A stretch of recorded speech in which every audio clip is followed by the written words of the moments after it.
That's... No, if they appoint people to a particular commission. And I think the only thing we're talking about here is work product kind of stuff and discussion items. Whereas if Mr. Sluka prepares a proposal that hasn't been discussed by anyone, not even by the FRAC committee. In progress that hasn't been voted on. Exactly. It could be an idea. It's like minutes that have not been approved. Not to politicize the work of the FRAC committee, actually. Right. I mean, it's like minutes that have not been approved by the township committee. In the newspaper and really, you know, have the public forum be where the FRAC committee is decided, and that's really the whole purpose of the FRAC committee. I'm sorry, could you say that again? Could you, excuse me, I didn't understand. I didn't hear what you meant. Okay. If they released every single thing that they were working on or looking at as they went along, it would really just, you know, people like you would try to politicize the whole FRAC committee with everything they were talking about. That's exactly what would happen. Okay. One other thing. You wouldn't really take the work seriously. It would just, every single thing would be questioned at every step, and the committee itself, again, like I said last time, would be bogged down. One other thing related to the FRAC committee, as you're probably aware, you know, these meetings are these township committee meetings at least are on the YouTube.com, and I would like to refer you to the Long Hill Township Committee meeting of you know, the section on there that you can look up yourself. It's Long Hill NJ TWP meeting 01/24/07 public 6, so you can see it for yourself. In that meeting, in that particular section, Miss Sandy Guilfoyle came forward and asked you, Mr. Mayor, whether or not the FRAC committee would have public meetings, whether they would be open to the public, and whether the public could participate in, well, not so much participate, but at least could be there to see what was going on at these meetings. And your response was, of course. I expect that all of our advisory committees would be open to the public. And yet, it's my understanding that this FRAC committee has met at least 5 times in the month of February, including their initial organization meeting that was supposed to be held in the library as a public meeting, and there was no public meeting. I mean, I don't see why the public can't be invited in to make comments about what's going on with regards to this FRAC committee. This all is going to be a surprise at the end? You know, you're going to present it all to us at the end? There will be meetings that will be open to the public. Again, it's when they're doing work sessions, that should not be open to the public for the same reasons we talked about before. The committee has work to do.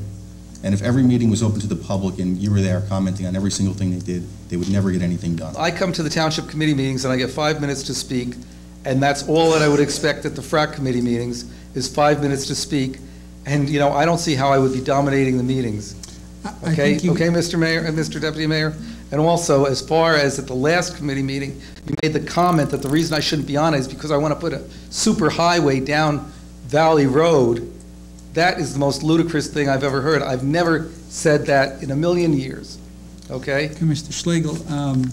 I don't think I actually said that. I think what I actually said was if you wanted to. And, you know, we... No, you said... Well, check whatever it was, 0124. Check that, 06, whatever it is. Go look. Right, I did check it. I checked it. I checked it before I came. Okay.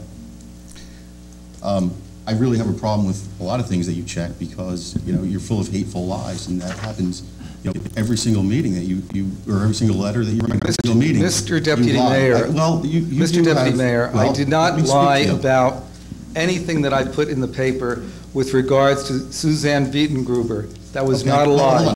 With regards to Mr. Dennis Sandow and his background. Excuse me, Please stop. Excuse me. Please stop. Point of order, Mr. Please stop. I have the floor. No, you do not have the floor. Excuse me. Unless I give you the floor. Please stop. You did give me. Mr. Aronio was speaking. Let him finish, and then you could respond. No, he just accused me of being... Let him finish, please. Now, well, you're telling me what I said, so I was going to tell you what I think I said, and you were going to check that, okay? Also, at that same meeting that you're talking about, you did lie at that meeting. You said that... You accused me of nepotism at that meeting. Do you remember? That was the same meeting? I was just going to say that's the third thing that I was going to point out. You accused me of appointing family members to government positions, which is false. The only family member I have that was appointed to a government position is my father, and Resolution 07030, I recused myself properly from that. I mentioned, He has been a town employee for in my 20 letter to the editor. I'm explaining to you where you lie, and this is the reason why you can't go to the FRAC committee, and this is the reason why we don't want you on committees like that, okay? Because you come up here and you tell lies, and it's hateful, and it causes public distrust in their government, and I'm not going to stand for it anymore. Now, let me finish.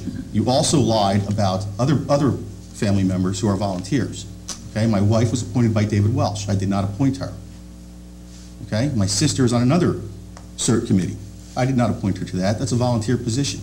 I don't know what else you're talking about. You forgot many other volunteers in my family. You forgot my grandmother, who was a school aide. She was also a crossing guard, and she worked in the library as a volunteer. You forgot my nephew, who's on Mr. Fulger's Police Explorers. So I don't know where you're going with this, but what I want to do is actually, take you out of this public forum. You're a gadfly. You come in here, you complain about everything, and really, you're just causing public distrust, and there's nothing going on that you should be paranoid about. I'm not paranoid about anything. I'm just waiting for the public meetings. With regards to nepotism, there will be nepotism, public meetings, and you will be able to go there. with regards to nepotism, I didn't lie. I didn't lie. Your mother-in-law was appointed to the Historic Preservation Committee over two people that were very well qualified. George is the mayor. He appointed her. Okay? I was not involved in any of those discussions, and you also said over two qualified people. To the best of my knowledge, there are still 2 open seats on that committee. Is that correct? There's at least one. That committee is not full. I think there's at least one. So it wasn't over somebody else. Well, my understanding at the last meeting is the FRAC meeting was going to be in public. I remember the mayor saying absolutely yes. So that was my understanding. So the fact that somehow we also had a vote that it was going to be in public, and somehow that was changed without any input from myself or anyone else up here. I don't know who had the authority to change that, because it was supposed to be in public. And it was also posted in the newspaper, and it was supposed to be at the library on Thursday. And even if that meeting had to be canceled, it was all of our understanding and full agreement that the FRAC committee was going to be in public. So for me to hear that it wasn't in public, I'm very disappointed. And also, with regards to the nepotism, I do want to apologize for that, and I'll tell you why. Hearing you out on these, and first of all, I didn't know about all of the other relatives that were on the other. There's more than that. I just list them all. We don't have all night here. Okay. Nonetheless, I want to apologize to you for that, you and your family. But I do want to tell you that the reason why I put that in there in the first place was not a matter of a lie, okay? It was a matter of speaking to the fact that your mother-in-law was appointed over 2 people that I've considered very highly qualified. But that's not That's the mayor appointment, It's mayor appointment. Your word is a loaded word. Okay, that's, I think, what Mr. Aroni is trying to say. You have to choose your words wisely when you're going to make accusations like that. I believe you're here to create public distrust. I'm not going to stand for that. I'm not You here insulted every member of that FRAC committee. You called them a rubber stamp committee. They're some of the most noble members of our township here. Many of those members of that committee, the former mayors on that committee, caused the problems that we have today. Many of them caused those problems. Okay? Okay. Thank you. And with respect to the public, I certainly stand by my statement about, wishing that all of our meetings are open. And I did qualify that language with respect to that committee as well as all the other committees, because some committees will take up confidential matters that are not appropriate for the public. And so I left it clearly at the discretion of that committee, and we have 2 members sitting here, and they're part of that decision-making, not decision-making, but that advisory committee. And so they make the decisions in that advisory committee as to when to hold meetings and when to make them public, when to make. I urge them to have public meetings, and I expect that they will. It's not something that I can control. It's the committee will control that aspect of it. And I urge them again to have public meetings as they see fit, and welcome comments from the public, just like we do here.